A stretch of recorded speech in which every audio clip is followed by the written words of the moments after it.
Nou ja, ons lees saam uit 1 Samuel, hoofstuk 1, kosbare gedeelte in die woord van die Here in die maand Mei maand, is ons besig met gebed, die oorhoofse gedagtes waaroor ons praat, gebed, en dit is Moedersdag, en ons vind vir Hanna, die ma wat nog sou wees, en wat ook 'n ma geword het wat bid. Maar kom ons lees hierdie besondere gedeelte vanaf vers 1 Samuel hoofstuk 1. Daar was 'n man uit Ramathaim, 'n Sefit uit die Efraimsberge. Hy was Elkana, seun van Jeroham, seun van Elihu, seun van Tohu, seun van Sif uit Efrata. Hy het 2 vrouens gehad. Die een se naam was Hanna en die ander se Penina. Penina het kinders gehad, maar Hanna nie. Elkana het elke jaar uit sy stad uit Silo toe gegaan om te aanbid en aan die Here die Almagtige offers te bring. Eli se 2 seuns, Hofni en Pinjas, was in Silo priesters van die Here. Elkana het gewoonlik op die dag wanneer hy geoffer het, dele van die offermaaltyd aan sy vrou Penina en al haar seuns en dogters gegee. Alhoewel hy vir Hanna liefgehad het, kon hy vir haar elke keer net 1 deel gee.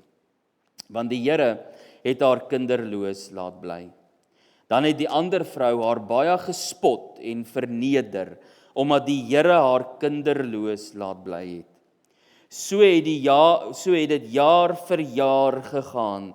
Elke keer as Hanna aan die huis van die Here gaan offer het Penina haar gespot, sodat sy gehuil het en nie wou eet nie. Dan sê haar man Elkana vir haar: Hanna, waarom huil jy? Waarom eet jy nie? En waarom is jy hartseer? Is ek nie vir jou meer werd as 10 seuns nie? Op 'n keer na die offermaaltyd in Silo het Hanna opgestaan terwyl die priester Eli op sy stoel langs die deurkusyn van die tempel van die Here gesit het. Sy was bitter hartseer en terwyl sy tot die Here gebid het, het sy onbedaarlik gehuil. Sy het 'n gelofte afgelê en gesê: Here, Almagtige, as U tog my ellende wou verskoon, as U tog op my ellende wou let en aan my U dienares wou dink en my nie vergeet nie en my 'n seun gee, sal ek hom sy lewe lank aan U gee as 'n teken daarvan en ek sal al sy hare nie afsny nie. Verskoon. Daar het ek nou die ou vertaling uitgelees, sien jy dit? Sy het lank tot die Here gebid en Eli het stip na haar mond bly kyk. Hanna het in haar gedagte gepraat, net haar lippe het geroer. Eli kon nie haar stem hoor nie en daarom het hy gedink sy is dronk. Hy sê toe vir haar: Hoe lank wil jy dronk bly? Loop, word eers nugter. Maar Hanna het geantwoord: Nee meneer, ek is maar net 'n vrou wat diep te neergedruk is. Ek het nie wyn of bier gedrink nie. Ek het my hart uitgestort voor die Here. Moet tog nie dink ek is 'n slegte vrou nie. Dis oor my groot smart en leed dat ek so lank bly praat het. Toe sê Eli: Wees gerus en gaan nou maar. Die God van Israel sal aan jou gee wat jy van hom afgesmeek het. En sy het gesê: Mag dit vir my wees soos U sê. Sy het toe geloop en gaan eet en sy was nie meer bedruk nie. Die volgende môre het Elkana hulle vroeg opgestaan, die Here aanbid en teruggegaan huis toe. En ons lees nou net tot daar uit die woord van die Here. Nou ja, terwyl ons die woord gelees het, kom ons bid net vir 'n oomblik saam. Vader, ons het U woord gelees en wat 'n voorreg. Wat 'n voorreg om die Heilige Gees in ons te hê, die outeur van hierdie woord. En dierbare Heilige Gees, open ons oë om te sien wat U wil hê ons moet sien. Maak ons ore oop om te hoor wat ons moet hoor en ons harte ontvanklik om te ontvang wat U vir ons wil leer. Ons aanbid U daarvoor. Amen. Nou ja, die Here het dit op my hart gedruk om vanoggend met U te praat en ja, sekerlik met die moeders, die vrouens, die dames natuurlik, ja, maar dis eintlik maar 'n boodskap wat van toepassing is op almal. 'n Wonderlike les uit die geskiedenis.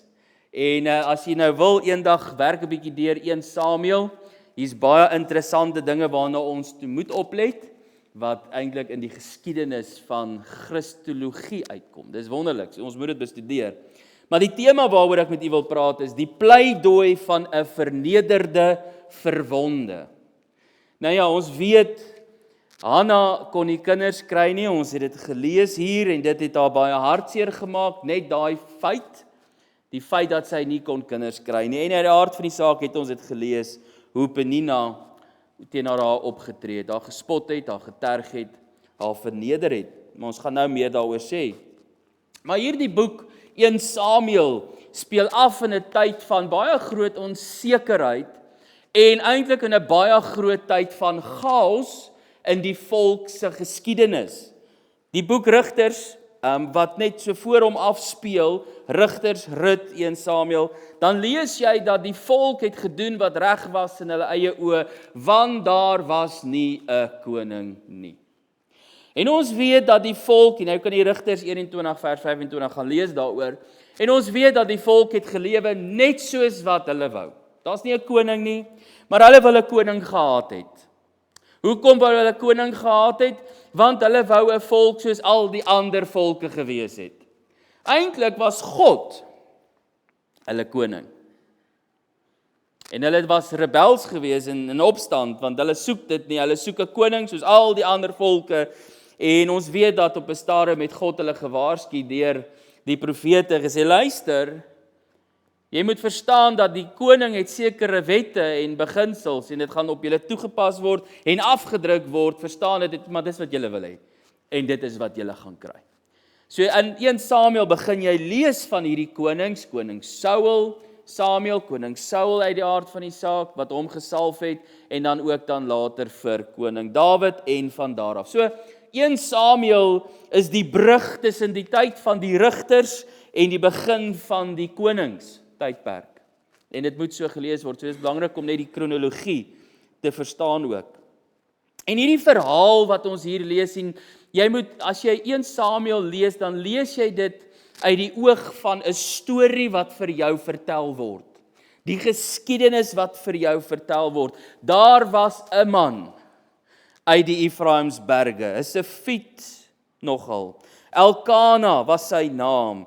En al hierdie detail wat vir jou gegee word is baie belangrik, want hy het 2 vrouens gehad en gaan kyk na sy geslagsregister en hoe dit van toepassing is ook op die Here Jesus later.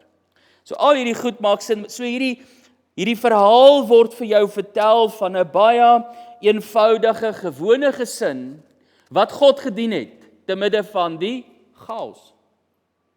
Te midde van 'n tydperk waar daar baie onsedelikheid en ongeregtigheid was daar 'n gesin.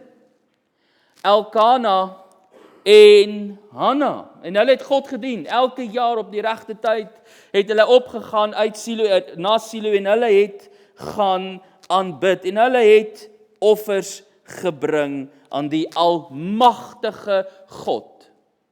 Is Jehovah Sabaoth, ek hoop ek sê dit reg. Is verskillende maniere om dit te sê in die volksmond, maar die almagtige, die Here God van die leerskare. En God begin sy groot verlossingsplan met die wêreld deur 'n baie eenvoudige gesin in hierdie verhaal en hierdie vrou Hanna. Elkana het 2 vrouens gehad. Nou kan jy altyd so 'n voetnota daarby sit. Ek weet nie of Elkana daar alreeds 'n fout gemaak het nie, maar hy het 2 vrouens gehad. Nou, ek dink dit is eintlik logies en common sense, jy gaan moeilikheid hê, 2 vrouens Elkana, maar uit die aard van die saak, dit was toelaatbaar, maar hy het 2 vrouens gehad. En die een was lelik teenoor die ander een gewees. Hanna kon nie kinders hê nie. Elkana het haar lief gehad. Hy het ook vir Penina lief gehad. Penina het baie seuns en dogters gehad. Maar Hanna was bedroef en sy was hartseer oor hierdie feit. En tipies man, soms is die manne so bietjie emosioneel onintelligent. Dit het vir Hanna diep seer gemaak. Haar hart was seer. Sy was stikkend gewees. En wat sê die mans? Hoekom huil jy? Wat fout met jou? Hoekom wil jy nie eet nie? Dit staan daar. Waarom eet jy nie en waarom is jy hartseer? En die woorde, dis vir my interessant. Is ek nie vir jou meer werd as 10 seuns nie? So, gaan doen 'n bietjie selfstudie oor net daai sin. Dis baie interessant. Hierdie vrou wou kind gehad het. En Elkana het nie besef die seer wat in sy vrou was nie. Maar op hierdie baie besondere Moedersdag vandag, wil ek vir elke moeder en vrou wil ek sê, en ek wil u herinner, God sien jou. God hoor jou. Want soos wat ons leer in hierdie verhaal met Hanna, het sy tempel toe gegaan en haar hart uitgestort voor God. En God het dit gehoor. Jy weet, daar was 'n slavin ook gewees, né? En haar naam was Hagar. En ons het gesien daar in daai verhaal, dat God is die God wat sien. God is die God wat sien. Hy het vir Hanna gesien. Is vir my interessant dat hier die woord van die Here sê, en God het aan Hanna gedink. Want sy het ook gevra, dink aan my, Here. Nou kom ons kyk vir 'n oomblik na die toestand. Die toestand van hierdie Hanna, van hierdie vernederde vrou. 'n Vrou met seer en wonde.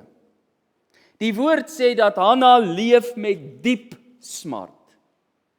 Iets wat ons nie altyd begryp nie. 'n diep seer. Wat woorde soms ontbreek om te verduidelik die seer wat sy in haar gehad het. 'n Diepe hartseer. 'n Rou in haar. Die eerste ding is, sy's kinderloos. Verstaan die agtergrond, die kultuur. Dit was vir 'n vrou 'n skande om nie kinders te hê nie. Die volk het ook so na hulle gekyk. Dis 'n skande, dit was 'n bron van skaamte en van pyn. Die ander vrou, sê vers 6, het haar gespot en verneder. So dink vir 'n oomblik hoe Hanna moes voel. Want dis waaroor dit gaan. Jy moet jouself in die posisie van Hanna plaas om te begryp waardeur sy gegaan het. Dat die ander vrou haar gespot het en verneder het omdat sy nie 'n kind kon gehad het nie. Ek kan myself nie indink dat so iets in die 21ste eeu kan gebeur nie, is dit? Dink vir 'n oomblik as iemand dit vir jou moes sê. Jy het nie 'n kind nie en hulle spot en hulle verneder en hulle vertrap jou daaroor. En elke jaar, wanneer die gesin opgaan Silo toe om die Here te aanbid, elke jaar vir jaar, vertrap Penina vir Hanna. Verneder Penina vir Hanna. En dit vererger die pyn. Dit verdiep die pyn. Sy raak dit nie gewoond nie. Dis telke male in haar gesig gegooi. Jy is kinderloos, jy kan nie kinders kry nie. Jy is 'n veragting. Daar's 'n gespot en dan kan ek nie verstaan hoekom Elkana nie op 'n stadium vir Penina gesê het nie. Hey, dis nou genoeg, né? Stop dit. Daar's baie dinge wat ons kan sê hieroor. Dalk het sy broek ook bietjie gebewe. Mens weet nou nie of Penina dalk die broek in die huis gedra het nie. Sal nie weet nie. Maar hy het seker nou maar nie gewaag om teen haar op te gaan nie. Maar hoe dit ook al sy, daar was 'n vernedering.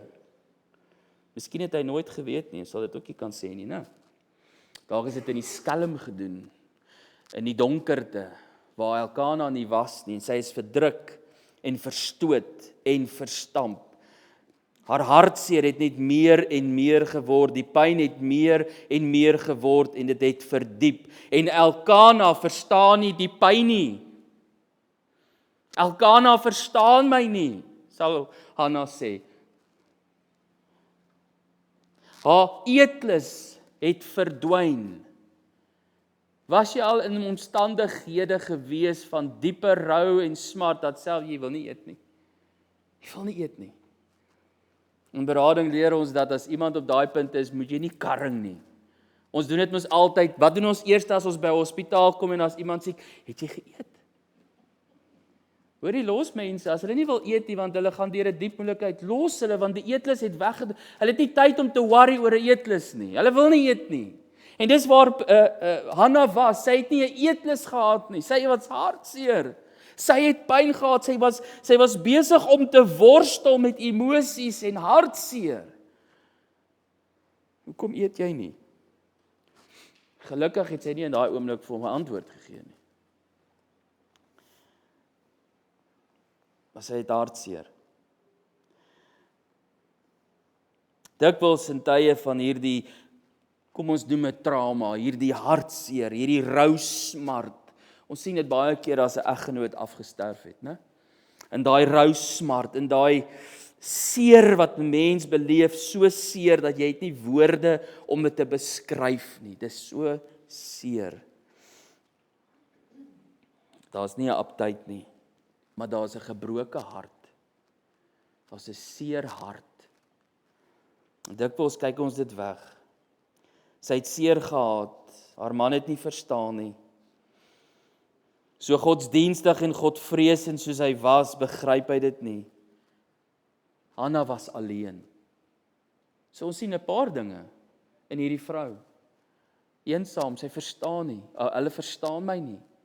Sy kom by die tempel, sy kom by die plek van aanbidding waar daar ander gelowiges is. Sy kom daar en sy sit en sy bid en sy stort haar hart uit en wat sê die godsdienstige leier vir haar? Wat sê die godsdienstige leier van haar? Hou op, jy's dronk, loop. Hy het ook nie lekker verstaan nie. Hy sien nie hierdie vrou wat hier sit en huil, onbedaarlik huil. Die trane loop oor haar wange, maar hy sien dit nie. Hy let nie daarop nie. En is asof daar nog 'n dolk in haar hart ingedruk word, wat selfs die godsdienstige leiers verstaan nie. Eensaam en alleen. Dit lyk of dit eensaam en alleen is, dra sy hierdie pyn. Maar wie het geluister? God het geluister. God het verstaan. Maar in hierdie gebroke hart, en ek skep vir jou die toestand van hierdie vrou, want dit was ernstig. Dit was seweer, dit is nie oppervlakkig nie. Dit was nie die klein toentjie teen die stoel situasie nie. Dit was nie net plak 'n pleistertjie en beweeg aan nie.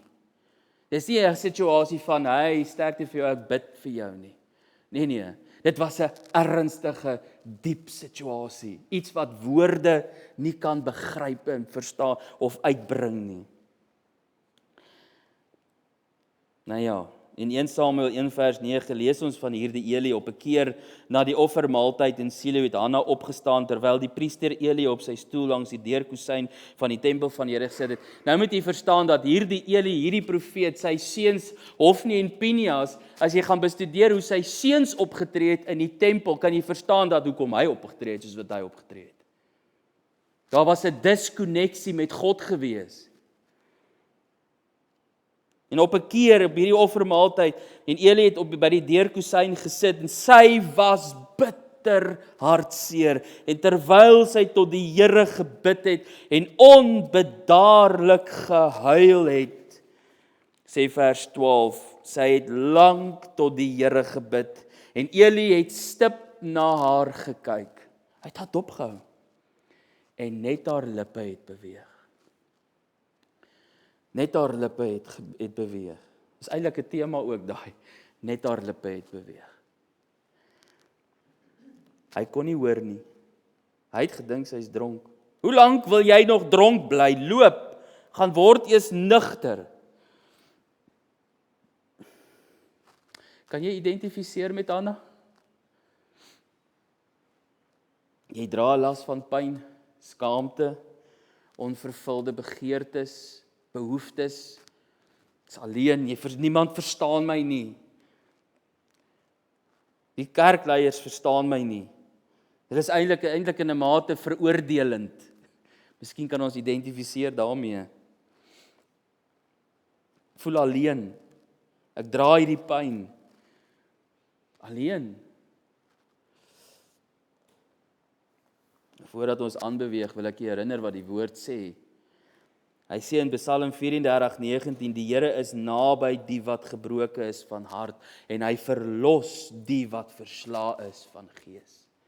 Die regte ding wat Hanna gedoen het, was om in daai tempel op haar knieë te sak, en haar hart uit te stort voor God. Ja, die wêreld verstaan nie. Die wêreld is onemosioneel, man. Hulle het nie intelligensie nie, hulle weet nie hoe om daarmee te deel nie, maar God weet. En Hanna het in daai tempel het sy na God geroep, God gesmeek, 'n pleidooi gerig na die hemel. En kosbaar. God hoor daai gebed. En dis die tweede waar ons by uitkom, daai pleidooi, Hanna se gebed. Haar hart draai in smart na God toe. En ek dink dis 'n waardevolle les om te leer. Waarheen draai ek as ek met hierdie seer, met hierdie pyn wat so erg is dat niemand dit kan verstaan nie? Waarheen draai ek? Waarheen gaan ek?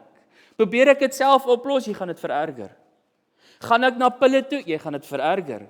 Draai ek na die bottel toe? Jy gaan dit vererger. Draai ek na selfmoord toe? Jy gaan dit vererger. Waarheen draai ek met hierdie pyn, met hierdie seer wat in my is? Waarheen gaan ek? God toe. Die almagtige God. Die skepper van hemel en aarde, wat niemand verstoot as hulle na hom toe kom nie. Vers 10 sê vir ons, toe het Hanna bitter bedroef gebid tot die Here en geween. Kan jy sien, dit is nie, hierdie is nie busy bama dingetjies nie. Dis nie ligtelik nie. Hier sien jy die erns van wat ons noem 'n smeekgebed. Baie mense wonder, wat is smeekgebede? Hier sien jy dit. Waar dit in 'n smeek afgaan teenoor God. Vader, gee vir my, Here. Help my, Here. En sy maak haar hart oop voor God en sy lê 'n gelofte. Dis daar vanaf vers 9. Sy het hierdie gelofte afgelê. Here Almagtige, as U tog my ellende wou let en aan my U dienares wou dink en my nie vergeet nie, en aan my 'n seun gee, sal ek hom sy lewe lank aan U gee, en as teken daarvan sal sy hare nie afgesny word nie. 'n Stil smeekgebed. 'n verbond, 'n gelofte wat sy maak teenoor God, 'n belofte. Here, as U vir my 'n kind gee, maak dit vir U sin? Maak dit vir U sin? Vader, as U vir my 'n kind gee, sal ek hom vir U teruggee. Dit maak ons nou nie sin nie. Jy soek 'n kind, nou wil jy hom weggee. Nee, dis 'n groter prentjie, mense, groter prentjie. Samuel het die profeet geword in die volk se geskiedenis. Daar was 'n doel hiervoor, daar was 'n rede hiervoor. En sy sê, Here, as U vir my 'n seun gee, gee ek hom terug. En hy sal U dien sy lewe lank. Wat 'n kosbare gelofte. Nou wil ek net dit ook sê, moenie dat die Here iets wegvat wat jy weerhou van die Here nie. Ek onthou toe ou Luan, hy was 'n paar dae in die ICU gewees met sy geboorte, en ek sê die een aand daar in Jeffreys Bay op die bed, nou bid ek, jong, dis my eerste kind. En ek sê die volgende, ek sê, Here, hierdie kind is U sin, dis nie my kind nie. U leen hom vir ons. Dis 'n moeilike gebed om te bid. Dis die Here sin. Die Here leen vir ons hierdie kinders. Maar Hanna staan hom af aan die Here. En uit die aard van die saak, wat gebeur? Haar gebed word beantwoord. En wat het sy gekry? 'n Ou seentjie. En wat doen sy? Sy soog hom, sy vat hom tempel toe en wy hom aan die Here. soos hy gesê het sy sal doen. Daarna het sy nog kinders gehad, so by the way. Wonderlike verhaal. Gee oor aan die Here, sy het God lief gehad met haar hele hart. En haar gebed kom nie uit 'n plek van trots nie, ek sien dit. Uit 'n plek van nederigheid, afhanklikheid, na die God van die Almagtige, die Supreme Authority, die God met die hoogste gesag, die God van die leerskare, die magtige beskermer, die oppermagtige God wat doen soos hy wil doen. En God hoor daai gebroke hart. God hoor. En God verhoor haar gebed. Nou ja, nadat Eli bietjie dwaas opgetree het en al te vinnig veroordeel het, het sy gesê, nee, my Heer, ek is 'n vrou wat seer het. Ek bid tot die Here, ek smeek die Here. En hy sê, dat dit so sal wees. Gaan maar, dat God dit sal wees, soos wat jy gebid het. Dat hy vir jou sal gee wat jy van hom, hoor hierdie woorde, afgesmeek het. Somtyd verstaan ons nie die diepte van gebed nie, is dit? Ons los dit so oppervlakkig. Afgesmeek het. En Hanna gaan terug huis toe. Haar gesig is nie meer bedroef nie. Sy is nie meer hartseer nie. Sy het opgestaan. Sy het gaan eet. En sy is huis toe. En dan vind jy hierdie baie kosbare woorde. Hy sê, in vers 19, en die Here het aan haar gedink. Nou wil ek jy moet net vir 'n oomblik dink oor hierdie woorde. Klink die woorde vir u bekend? Die Here het aan haar gedink. Die gebed was, Here, dink aan my, Here. Klink daai woorde vir u bekend? Samson in Rigters 16, daar op die einde van sy lewe, sy oë is weg, staan hy by die pilare en hy sê, dink aan my, Here. Dink aan my, gee net nog een keer vir my krag, dat ek my kan wreek, al is dit net oor een van my oë. Dink aan my. En het God aan hom gedink? God het aan hom gedink. Wat van Dawid? Dawid sê in Psalm 25, dink aan my. In Psalm 106, dink aan my. In Nehemia vind ons vir Nehemia 13, dink aan my. En die wonderlike verhaal van die kruis, waar die misdadiger uitgeroep het, dink aan my. En het die Here Jesus aan hom gedink? Hy het. Dink aan my. So eenvoudige gebed. Here, dink aan my. Dink aan my. Dis al wat ek vra, Here, dink aan my.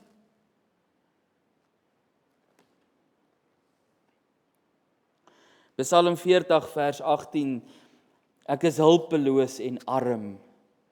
Hoor wat sê hy? Maar die Here dink aan my. U is my hulp en my redder. My God moet tog nie talm nie. Here moet my nie vergeet nie. Here moet my nie oorsien nie. Dink aan my, Here.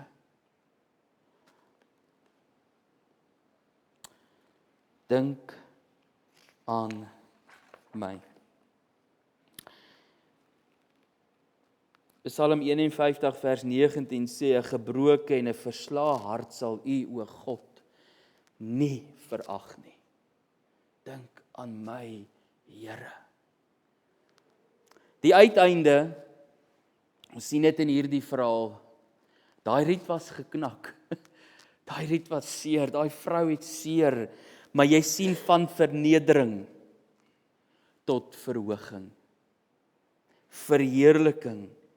Hanna se pad van pyn en vernedering lei tot lof en verheerliking van God. En uit daai smeekgebed, en natuurlik, nou lees jy die hele verhaal, dan gaan jy nou sien, sy kom by die huis, en Hanna en Elkana het gemeenskap gehad, en God, die woord sê dit, en God het aan haar gedink. En sy het 'n seun gekry. En die Here antwoord haar gebed. Haar getuienis, dis eintlik haar getuienis, dis haar verhaal, is die bron van hoop wat ons het. God hoor. Die psalmdigter praat van 'n hoorder van gebed. Moenie gebed onderskat nie. Moenie gebed onderskat nie. Moenie onderskat dat God jou gebroke hart sal genees nie. Moet dit nie onderskat nie. God gee antwoord, God gee leiding, God gee uitkoms. Dit is wie hy is. Gaan met jou gebroke hart, gaan met jou seer, gaan met alles, gaan na jou binnekamer toe en gaan smeek God. Vertrou God. 1 Petrus 5 vers 6 sê, verneder julle dan onder die kragtige hand van God, sodat hy julle op die regte tyd kan verhoog. Lukas 1:52, hy die maghebbers van trone afgeruk en nederiges verhoog. En ek wonder wat het Penina toe na die tyd gesê gehad. Ek dink haar mond was gesnoer. Niks verder om te sê nie. As jy nou Daniël gaan lees, dan kom jy ook agter, God het die bekke nie net van leeu's gesnoer nie, maar ook van daai volksgenote wat daar saam met hom was, wat hom beskuldig het van baie dinge. Jakkalse wat hy kom knou en byt en agteraf en bespot, en noem dit nou maar wat jy wil. Maar God het haar gebed beantwoord en sy is verhoog. En dit gaan nie oor haar nie, dit gaan oor God, die Almagtige wat geantwoord het. Eer op die regte plek. Die antwoord het gekom, die uitkoms het gekom, die geknakte riet is verbind. Sy het vreugde, sy het blydskap. En geliefdes, miskien is dit waar jy is vanoggend.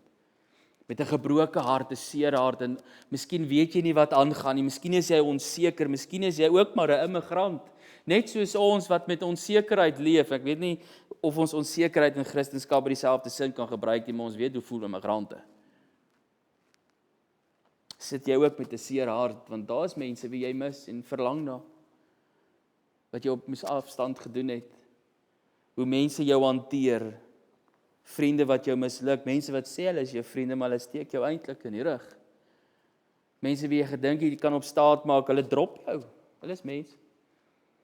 Christene wat jou in die rug steek, Christene wat terwyl jy lê, soos wat Penina gedoen het, dan skop hulle jou nou maar verder, jy weet. Geestelike leiers verstaan jou nie. Maar geliefdes, daar's een wat verstaan. Sy naam is Jesus. Sy naam is Jesus, hy weet.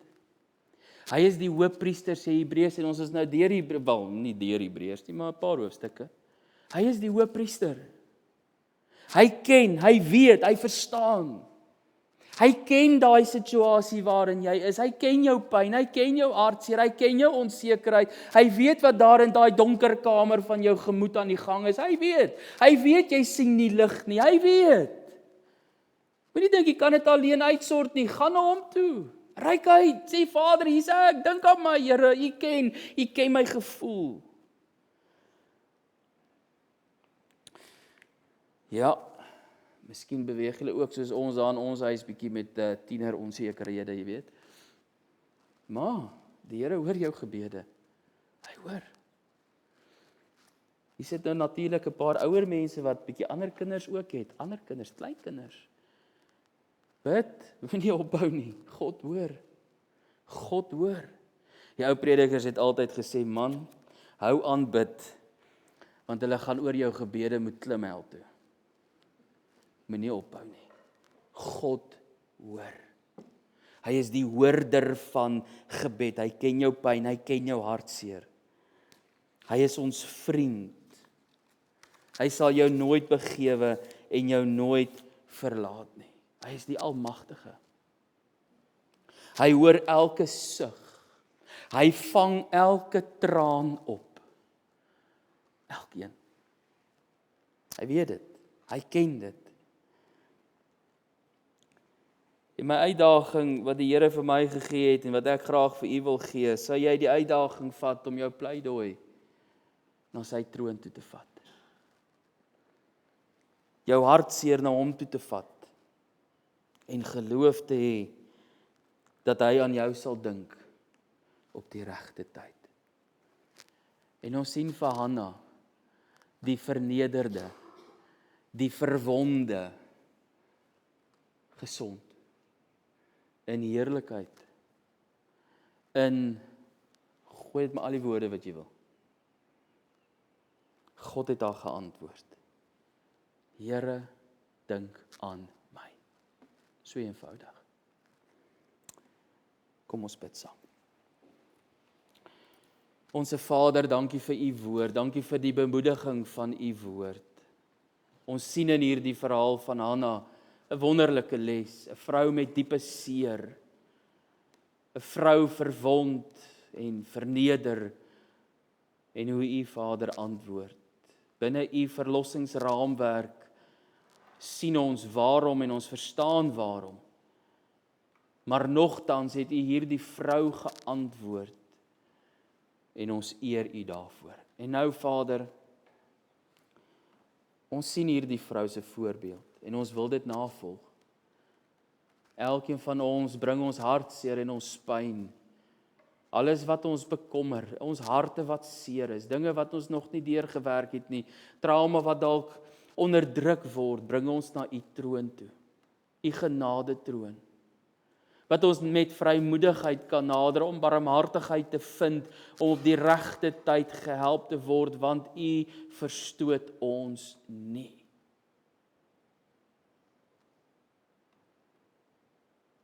Help ons, Here.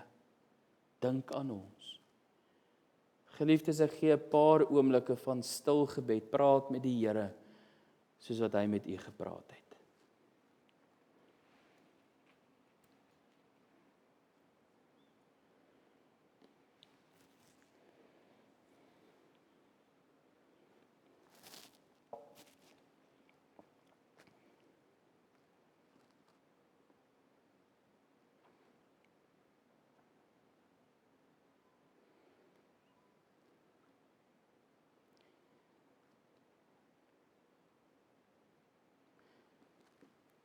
Ons eer u dat u die hoorder van gebed is. Amen.